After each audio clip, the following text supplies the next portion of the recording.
That's really the issue here. I think it should be really apparent to you if something works or not in crypto, because everything in crypto is so shady, and you should just assume that there's a crack in everything. So your UI, so for 9 inch, you're gonna have what? Yeah. On our UI, you will see not only the incentive token, our version of it, the BBC, it will be exactly as on PulseX. You can see when you refresh the page or whenever a new block is minted, you can see that your INC amount is increasing, right? That's really good. That's really good. That's something we forked from PancakeSwap. We're gonna have that too. But in our case, you'll also see what you earn in transaction fees. And so if you're liquidity providing in a incentivized pool, let's say the 9-inch USDC pool, let's say there's a pool for this, okay? And that you earn the BBC token. Not only are you going to see the BBC tokens that you accrue, just underneath that, you're going to see exactly how much 9-inch tokens you get and how many USDC coins you get. And that's also being updated in real time, exactly as the incentive token thing. So you will be able to see exactly how much you earn in. It's always going to be 3 tokens, right? The incentive token and the pair that you're accruing the fees from. So in our case, it's going to be super easy to track, because whenever you pull that liquidity or sell that incentive token, you're going to see that you're going to be able to confirm that what's presented on the UI is reflected by the tokens that you actually get in your wallet. So there's no need to go into like a token tracker website or use your calculator or anything like that. There's going to be numbers on the screen. And when you pull that liquidity out, just to confirm it, you're going to see that your wallet balance reflects that. And that's going to be the same on pairs that aren't farmed pairs, yeah? Yeah. This is not a farm feature. This is just wherever you're providing liquidity, you're going to have this feature. Nice. And it should be it's automatically for every block that number gets updated, just like the incentive token reward is shown right now on PulseX. Do you think it would be better to bridge my Pulsechain tokens to Ethereum and pair them over there, or would it be better to bridge Ethereum in? I know not financial advice, but what would you recommend? It would take a lot for me to bridge over to ETH, just because the fees would kill me very quickly. Yeah. So if the risk to reward is really, really good, then I might bridge some over. But I think for most people, it's going to be smarter just to sit on what you have, which is usually on Pulsechain. Okay. Yeah, apart from anything else, dude, like the amount of folk I've seen sitting in trading rooms getting wrecked, trying to arbitrage across the bridge and that, and then missing the opportunity because of fucking the difference of 10 minutes and shit like that. Like it's a rough game to play, man. Yeah. Keep it simple. Keep it simple. I think generally you will be better off just staying on Pulsechain, because I'm guessing that's where most, if not all, of your funds are. Yeah. Because the less moves that you have to do usually is the better in crypto. Usually, unless you really, really, really know what you're doing. Yeah. The back end, like for instance, let's take Hex, can be quite complex and all the rest of it. But as long as it's pretty simple in the front end for the user, that's ultimately what's the most important, which is, one of the things I love about 9-inch is the user interface. And I think that is one of the least talked about things about this protocol is the user interface and the user experience. Like that, I mean, that is in the consumer world, that is like fucking 70% of everything. Like how easy it is to use, how, let's use the word fun in this case, is it to use? You know, do I want to use it? Like, do I enjoy using it? You know, and I think that's one of the most overlooked things about this protocol personally. Do you know what I mean? So simple, so well laid out, and it just got better and better from there, even down to fucking adjusting pixels and how things were positioned on the website. And I think that's the most undervalued part of this project is the user interface. I think so too. That was like my main focus before we even announced this stuff. It's that how are we gonna get the edge? And for me, it was the user interface or the user experience.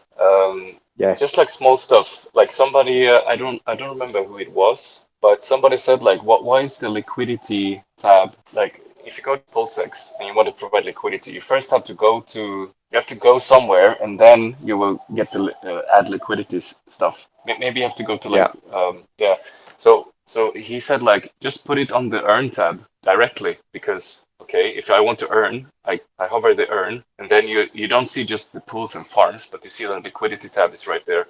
And I thought like, man, that's such a small like super easy to miss kind of thing. But just when we added that, I've heard so many people say like, oh, of course, like the liquidity should be available with one click, not two. Like that makes a huge difference in user experience. Like these small little things. So that's what I love about 9inch, is that whenever people message me or Kino or somebody, anyone in the team, something like a suggestion, we actually take a look, and if we agree, like, that's actually a good point, we will implement it. And imagine like 200, 400, 500 of these like small, minute changes added together will be like it will look as if the team behind it has been like this like genius kind of UX designers, but we're really not. We're just listening to all of you guys and implementing it. That's it. Because you are the users, right? So who's a better critic than the actual user who's putting up his money at risk at a smart contract platform? Yeah, you guys were phenomenal in testing. I mean, I remember a couple of suggestions that I made, and then there was kind of no response or anything like that. But then I remember going and looking and seeing and going, they did change that little thing, man. And it, you know what I mean? Like, yeah. These are super responsive, and it's really fun to see that whenever you log on to the thing, that there's been like a small change. Like it could be like the border color of a text or a box or something. So it's really fun to see. Even for us, like who work on the product, we don't know all the changes that like, because we put everything in like these work queues to the developers who's actually working on it, and then we forget about it, and then like a week passes and like we forget about it, right? But then we see it like, oh, cool. That's awesome. Yeah, I mean, I remember actually when it came to I think it was just like the borders of the boxes and the staking farms or something. That was one of the things I talked about as well. I was like, oh, this was something really silly, just like the rounding or the pixelation of the corners or something that I mentioned, and I felt like a bit of a dick mentioning it at the time.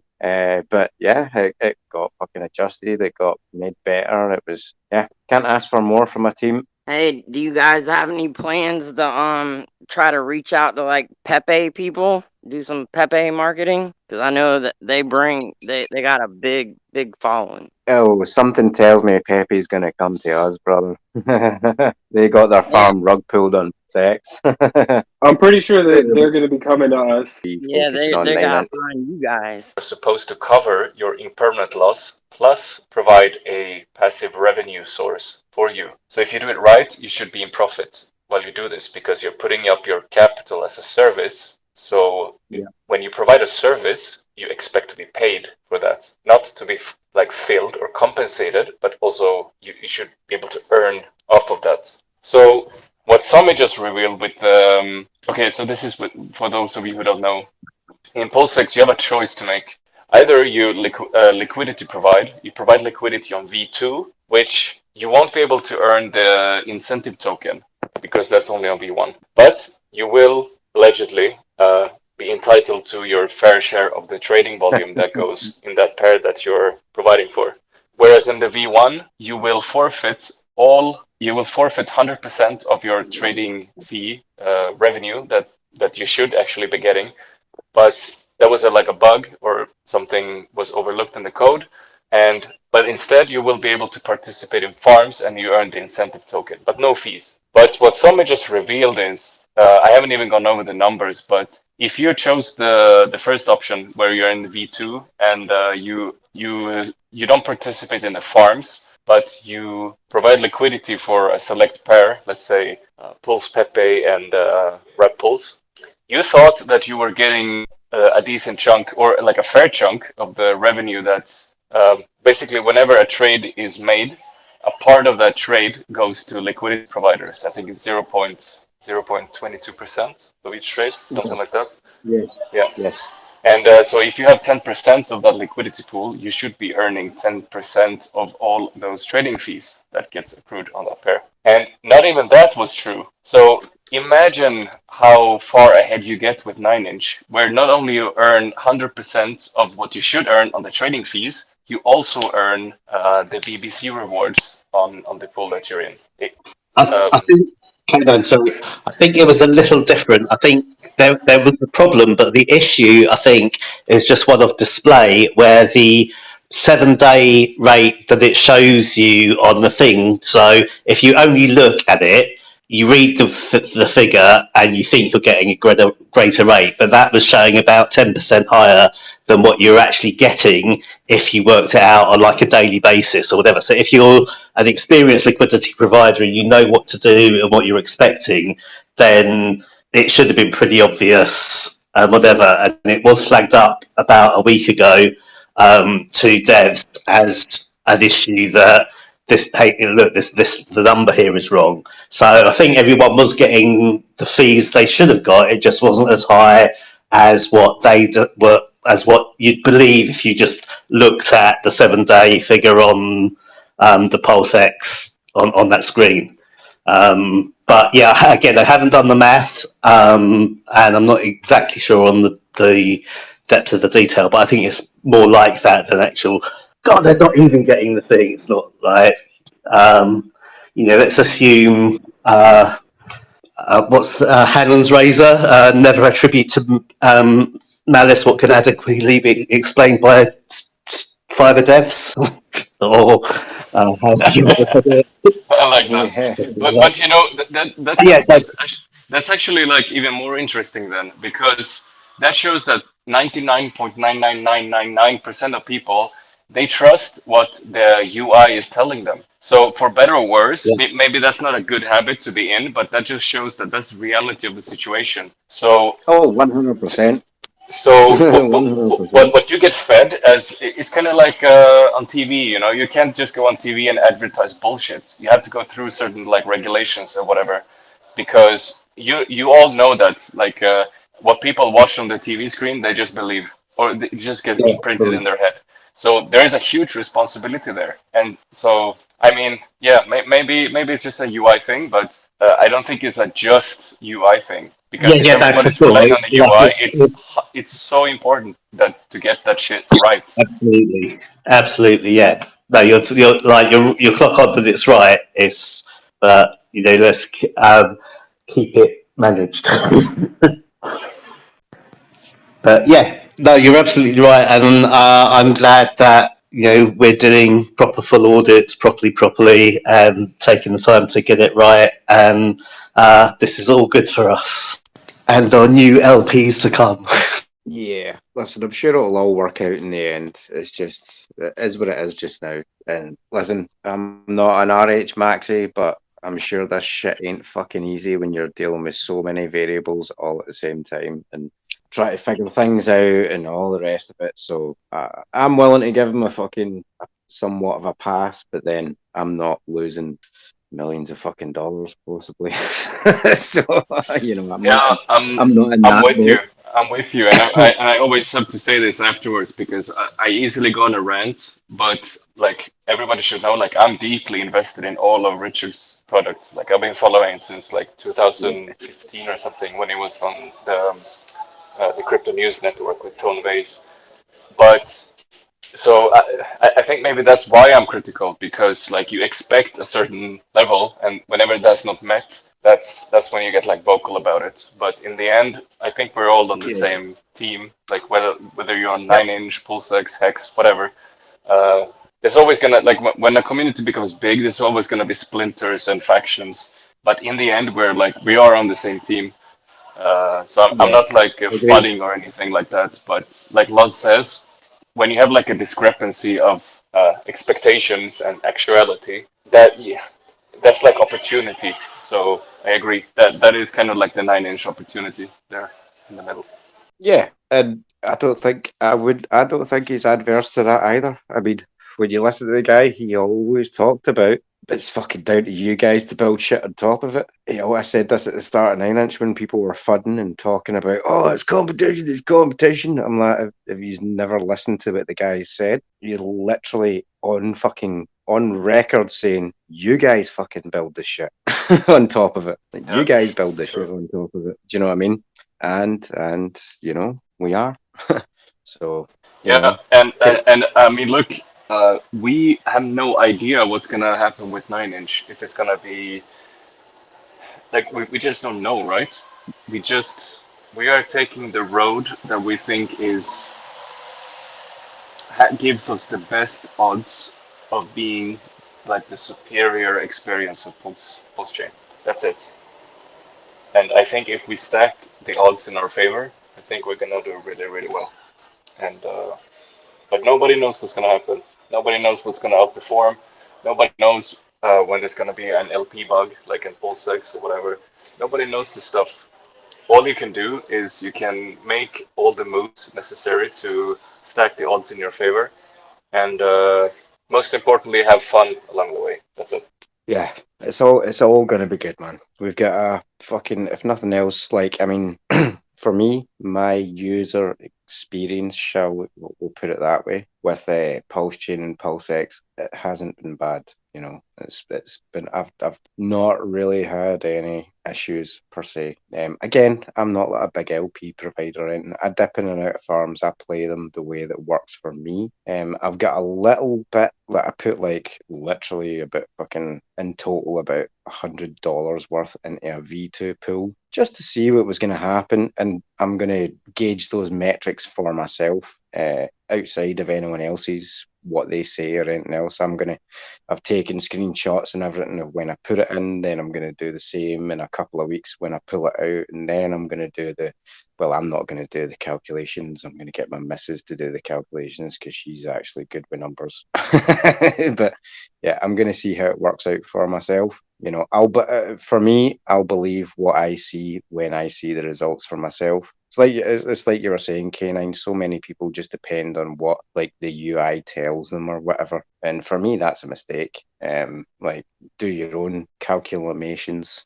And 9-inch has the opportunity to take what has been done and make it better. Simple as that. Or better, certainly, for the market that it's going to be serving, you know. I still think PulseX will serve the market that it was meant to serve in the first place. I think it will serve it well when push comes to shove. But yeah, there's a lot of shit that needs to be sorted out. There's a lot of moving parts for what Pulsechain is. So just don't let your emotions run away with you. I think it was like, what did I just say in the 9 chat? It's all good. Don't stress. Don't FUD sell. Stay calm. Carry on. And buy 9-inch. That's it, man.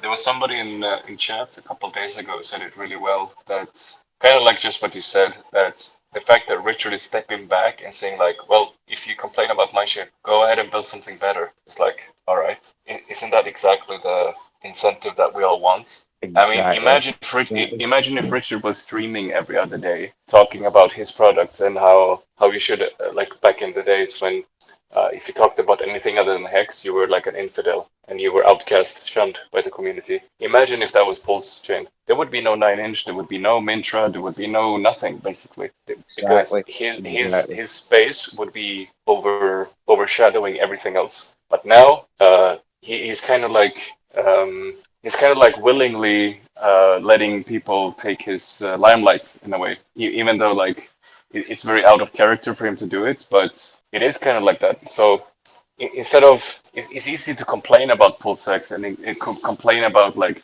Pulsechain taking 2 years to launch and complaining about where's the signal staking and all of this. But if you actually produce something that will fill the void and compensate for your whining, then you've done something good for the community, which is kind of like what 9-inch is doing, right? So 9-inch is a collection of ideas from various communities who had like an idea of like, okay, we would like Pulsechain to be like this, we would like an exchange to be like this, and instead of just complaining, we are actually building our version of like, what about this, you know? And the fact that Richard is kind of allowing and even maybe incentivizing that to some sort of degree is, I think, great. I'm really happy about it. Listen, I'll give you an example. One of my greatest martial arts teachers ever, third generation Bruce Lee student, right? And I get really pissed off when he said this to me at the time. And thankfully, it didn't take me long to figure it out. But I was asking him a question about something that he'd taught me that I'd forgotten about. And this is an East Coast Glasgow guy, by the way, so we're all very direct and straightforward and to the point. His response to me was, "Go figure it out." I was fucking pissed off at the time, but guess what I did? I went and I fucking figured it out for myself and made it my own. So I figured it out in my own way, made it my own thing, and then was able to teach it myself rather than doing it and teaching it and figuring it out the way that he did it. It's an important lesson. It's like, listen, I fucking did it. I showed you it. Now go fucking figure it out for yourself. Here's the fundamentals. Use those fundamentals and do your fucking thing. Yeah, that's usually the thing. It's like, you know how you hear this, that you should break the rules kind of thing? It's only true if you first learn the rules, then you can break them. But what people usually want to do is they want to just break the rules without learning them first. And that's kind of like the analogy for people who complain and think they have better ideas, but they don't actually produce anything of value. The people who do produce new stuff, improvements, and like really useful stuff, usually those people are really ingrained in the system. Like they learn the rules, they learn how it is currently, and then when they become masters of it, then they break them. So yeah, I agree with your teacher there. Absolutely. You know, guys, it's funny you're saying that, and we were just talking about those LP issues that we're seeing, right? And a lot of that stuff, I mean, I'm not even an advanced LPer, although I've gotten a lot better now. I noticed a lot of those issues. Like I was testing the stuff on V1 and I thought I was just retarded or something. I was like, man, I'm not getting anything. I must not understand this LP thing. I don't understand where I'm getting my fees. I did all this research, and what it did is it actually, it made me learn everything about LPing. And then I basically, it was like the side effect of just being frustrated and not understanding what it should have been. But I mean, to be honest, if you're just going to sit there and not understand something and then complain about it not working the way it was supposed to, I'm sorry, but this is crypto, man.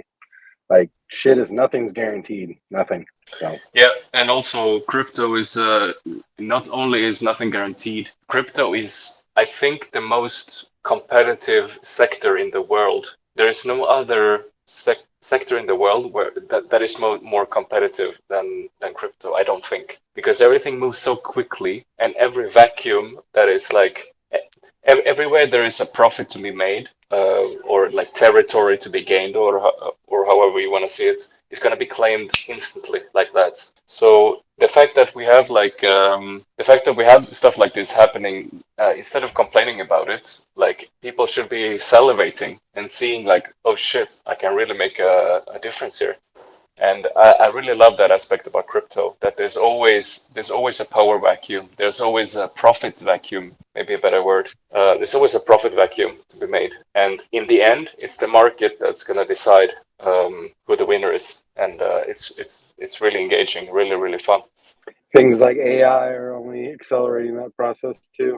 I mean, we're seeing it like literally develop week after week, get better and better. Yeah, man, that shit, that is like...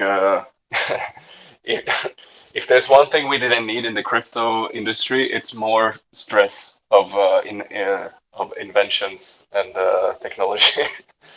Like we thought crypto was moving fast, and now they dropped AI, and it's like I think the adoption curve for AI is like 200x of crypto or something like that. It's like for health purposes, that's not what I wanted. That's crazy. I mean, that's always been my issue. Is I'm not a coder.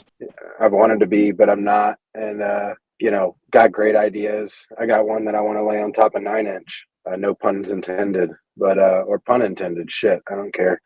I mean, there's always great ideas, but yeah, if you blink and you don't act on that shit, I swear it'll be made in 2 weeks or 4 weeks. It'll be done. Somebody will do that shit. Or 2 hours.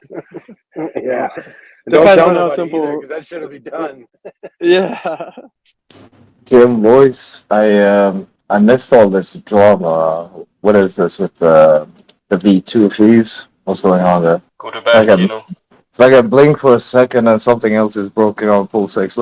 What's going on? Really? The 7-day average is telling people that they're earning more than they're actually earning. But only like 800% more, so it's not a biggie. How bullish is that for you guys? Like, that's super bullish. I mean, this is the timing couldn't have been better. difference between audit and not audit. This is kind of why it's also taking time for us. The auditors have found many good things which we actually weren't really thinking about, like not necessarily security issues, but other stuff that's really good, which I'm sure if we would tell them to Yeah. audit PulseX, they would find a hell lot of stuff. Yeah, K9 was saying that your auditors helped you to optimize for ETH so that the fees wouldn't be too bad. Correct. We Yeah. get able to lower like the current the current fees you get now on testnet. You could kind of compare them what you're gonna expect on mainnet, but with the updates we're gonna do on the ETH contracts, we're gonna be able to lower the gas fees by about 30 or 40%. Just gonna make Wow. it just so much easier to participate. Like we don't want ETH to become only for like big players. Like everybody should be able to participate. If the Are code allows. you guys are going to be competing with Uniswap then too on their fees? We will, Correct. yes, we will directly. Correct. But our strength actually comes from like the Pulsechain community. Like there's tons of Pulsechain related projects that's already on Uniswap today. So if we can just get those guys over, then I think we're already in competition with Uniswap. True, very true. Plus, remember, Uniswap doesn't offer any sort of gamified. They don't have what we offer. Basically, they're a far cry away from PancakeSwap, and they're not even matching like a PulseX style 5 yield farm kind of experience. They only have the swap, which is great. We want this stable kind of like blue chip thing. So to say that we're competing against Uniswap, we will be in a way, but I think we will really bring a new fresh product to Ethereum, which is going to be the PancakeSwap experience that we all knew and loved in DeFi summer. And Uniswap's yeah, and it's the 6 perfect days a timing. bit. Oh, here's a little query question thing for you boys to think about, by the way. So like Uniswap, for whatever reason, like so say you're trying to link a buy now button on your website that takes you directly to the swap. When you add the like normally you'll have say ETH to the token that you want to swap, right? When you copy and you don't have a copy paste option, or certainly not a simple one with Uniswap, where I copy paste that link and then when someone hits the buy now button, it takes them to the DEX and the token is already preloaded in the DEX. Now I know for a fact that happens with PancakeSwap. It also happens with PulseX, by the way, but for whatever fucking reason, it doesn't happen with Uniswap. It's a pain in the hole.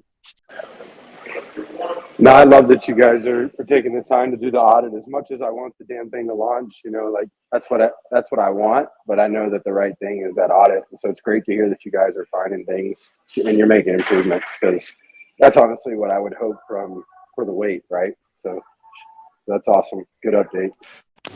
Cheers, man. Appreciate that. Sorry, I just try to catch up with this whole PulseX drama. Is there an issue with like all? Have a read through. There's a lot to read. So take 5 minutes and go over it. Yeah, is it an issue with the whole V2? Like, is it an issue with the code, or is it like just front end displaying fault? No, I think it's I think it's just the front end. Well, the backend is doing what it's supposed to do, but you as a user, you're just going by what the front end is telling you, right? Yes. So it's a front end issue, but as I said with DG here, that should not matter, because 99%, if not 100% of people are relying on the UI. So it doesn't matter if it's a front end or a back end issue, because the result is exactly 100% the same. Yeah, but I would argue the same thing the guy was saying earlier, which is like, I was looking at the percentages APR, I'm earning ink or whatever, but I'm making sure that I'm earning what it says. Like, I'm not just trusting that shit. If you are, then you probably shouldn't. You should probably be doing the math, making sure you're earning the rewards that it says you are. I mean, that I don't know, makes sense to me. Yeah, but that's what power users. That's what like real. That's like you're describing what the The 1%. 0.5% of people are Yeah, doing. yeah. And if I'm you with want you. Yeah. a mainstream sort of experience at DEX where everybody can sort of like, I mean, you have to consider that you are not the average user in this case. And I mean, this is what PancakeSwap did correctly. Like they really optimized everything that they did for the average user who has never heard about MetaMask before, who has never heard about what is an EVM.